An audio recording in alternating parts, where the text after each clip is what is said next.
എല്ലാവർക്കും അറിയാവുന്ന ആള് തന്നെയല്ലേ? അറിയാവുന്നതാണ്. അവൾക്ക് 5 lakhs സബ്സ്ക്രൈബേഴ്സ് ഒക്കെ ഉണ്ട് യൂട്യൂബില്. 5 lakhs അതാ സബ്സ്ക്രൈബേഴ്സ് പറഞ്ഞ ശരണ്യ എല്ലാവർക്കും അറിയണല്ലേ? അറിയാം. ഓക്കെ. ഒരു സമയം വരെ ഇപ്പൊ അവളുടെ ഇപ്പൊ എന്നെ ഏതെങ്കിലും വീഡിയോസിൽ എന്തെങ്കിലും റീൽസിലൊക്കെ എടുത്ത് മറ്റേ ശരണ്യയുടെ ബോയ് ഫ്രണ്ട് അല്ല അങ്ങനെ അറിഞ്ഞിട്ടിരുന്നത്. ഇപ്പൊ അവളുടെ വീഡിയോസിൽ വന്നിട്ട് മറ്റേ അർജുൻ ചേട്ടനല്ലേ നമ്മുടെ റീൽസിന്റെ താഴെയും ഇടുന്നുണ്ട്. അയ്യോ ഇത് ശരണ്യ ചേച്ചി കാണണ്ട. പക്ഷെ ചാരു എന്നാണ് ഇവള് വിളിക്കുന്നത്, ഞാനും. അപ്പൊ ഞങ്ങളുടെ കൂടെ ഒക്കെ വന്നിട്ട് ഔട്ടിങ്ങിന് വന്നിട്ട് ഭയങ്കര ഫ്രണ്ട്ലി ആണ് ചാരു. എല്ലാ കാര്യത്തിലും ഭയങ്കര സപ്പോർട്ടീവ് ആണ്. പിന്നെ ശരണ്യനെ ഒന്ന് കോണ്ടാക്ട് ചെയ്യുന്നത് ഒന്ന് വിളിക്കുക, നമ്മളൊന്ന് ലൈവില് ചോദിക്കട്ടെ. ശരണ്യയുടെ പെർമിഷൻ കിട്ടിയിട്ടാണോ ഇങ്ങനെ ഒരു സീരിയലൊക്കെ അഭിനയിച്ചത്, അതോ ശരണ്യനെ കൺവിൻസ് ചെയ്തോ? ചോദിക്കട്ടെ, സത്യാവസ്ഥ എന്താണെന്ന് ചോദിക്കാം. അവൻ അങ്ങനെയാ പറഞ്ഞത്, നമുക്കറിയാം.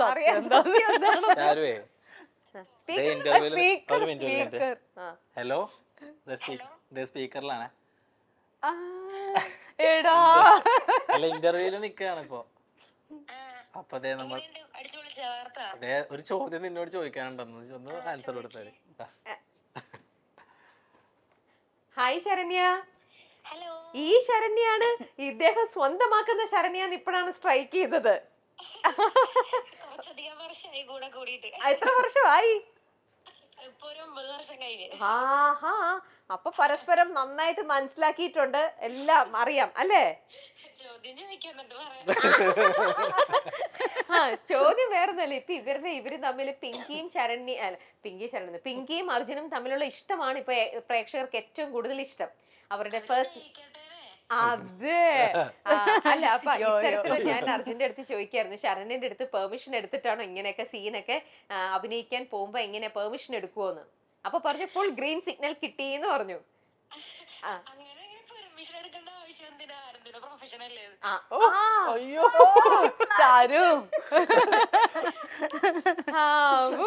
അപ്പൊ അങ്ങനെ ചോദിക്കേ വേണ്ടെന്നാണ് പറയണത് അല്ലേ?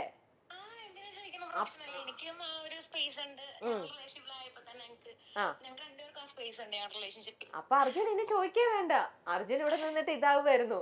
അവൾ അന്ന് സമ്മതിച്ചു, ഇതിപ്പോ എങ്ങനെയാണ് എന്ന് ശരിയായില്ല, എനിക്ക് റൊമാൻസ് തന്നില്ല, മോട്ടിവേറ്റ് ചെയ്യപ്പോ അങ്ങനെ ചെയ്യും ഇങ്ങനെ ചെയ്യുന്നൊക്കെ പറഞ്ഞിട്ട്. പിങ്കിയും അത് തന്നെ പറയായിരുന്നു, എന്നിൽ ശരണ്യനെ കാണൂ, അപ്പോൾ എനിക്ക് സ്നേഹിക്കാൻ പറ്റും എന്നൊക്കെ. ഇങ്ങനെയൊക്കെ കുറെ കാര്യങ്ങൾ ഇവിടെ നമ്മൾ സംസാരിക്കായിരുന്നേ, അതുകൊണ്ടാണ് അങ്ങനെ ചോദിച്ചത്. ഓക്കെ ശരണ്യ, വീട്ടിലാണോ? ഓ ഓക്കെ ഓക്കെ. അപ്പൊ എന്നാ ശരി, ക്യാരി ഓൺ, കാണാം കേട്ടോ. ഓക്കെ ശരി ശരി. ഓക്കെ.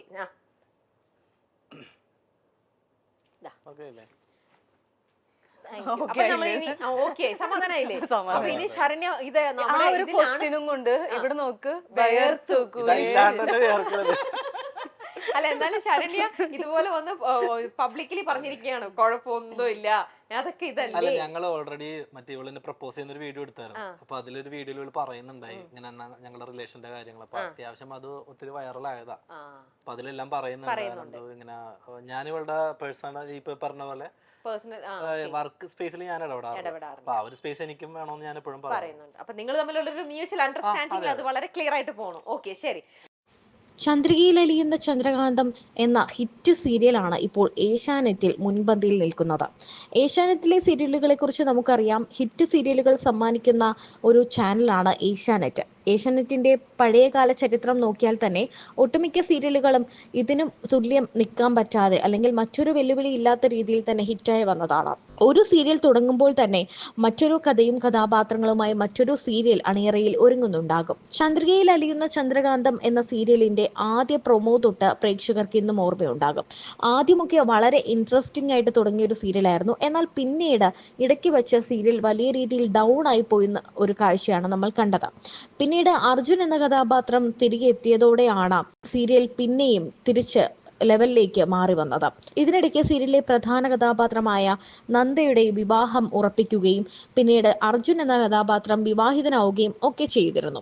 ഈ വിവാഹങ്ങളൊക്കെ സോഷ്യൽ മീഡിയയിൽ വളരെയേറെ ഏറ്റെടുക്കുകയും ചെയ്തതാണ്. അർജുൻ എന്ന കഥാപാത്രം തന്നെയാണ് സീരിയലിനെ ഒരു പകുതിക്ക് ശേഷം മുന്നോട്ട് കൊണ്ടുപോയത് എന്ന് പറയാം. അർജുൻ ഇപ്പോൾ വിവാഹിതനാണ്. യൂട്യൂബറും ഫാഷൻ ഡിസൈനറും ഫാഷൻ ഐക്കണും മോഡലും ഒക്കെയായ ശരണ്യ നന്ദകുമാറാണ് അർജുന്റെ ഭാര്യ. ഇരുവരും തമ്മിൽ വലിയ അണ്ടർസ്റ്റാൻഡിങ്ങിലാണ് എന്നാണ് പറയുന്നത്. ഇപ്പോൾ ഇവരുടെ ഒരു ഇന്റർവ്യൂവിൽ ഇവർ ഫോണിൽ സംസാരിച്ചതാണ് ഇപ്പോൾ വൈറലായി മാറുന്നത്. ഇന്റർവ്യൂവിനിടെ അർജുന്റെ അഭിനയത്തെ പറ്റിയും റൊമാൻസിനെ പറ്റിയും ഒക്കെ ചോദിക്കുമ്പോൾ ശരണ്യെ വിളിച്ച് ശരണ്യക്ക് ഇതിനൊക്കെ ബുദ്ധിമുട്ടുണ്ടോ എന്ന് അവതാരക ചോദിക്കുന്നുണ്ട്. എന്നാൽ തങ്ങളുടെ ജോലിയിൽ തങ്ങൾ ആരും അങ്ങോട്ടും ഇങ്ങോട്ടും ഇടപെടാറില്ല, അതിനുള്ള സ്പേസ് അങ്ങോട്ടും ഇങ്ങോട്ടും കൊടുത്തിട്ടുണ്ടെന്നാണ് പറയുന്നത്. കുറച്ച് നാളുകൾ മാത്രമേ ആയിട്ടുള്ളൂ ഇവർ വിവാഹിതരായിട്ട്. എന്നാൽ ഏകദേശം 8-9 വർഷത്തെ പ്രണയമാണ് അർജുനും ശരണ്യയും തമ്മിലുള്ളത്, അതായത് അനന്തവും ശരണ്യയും തമ്മിലുള്ളത്.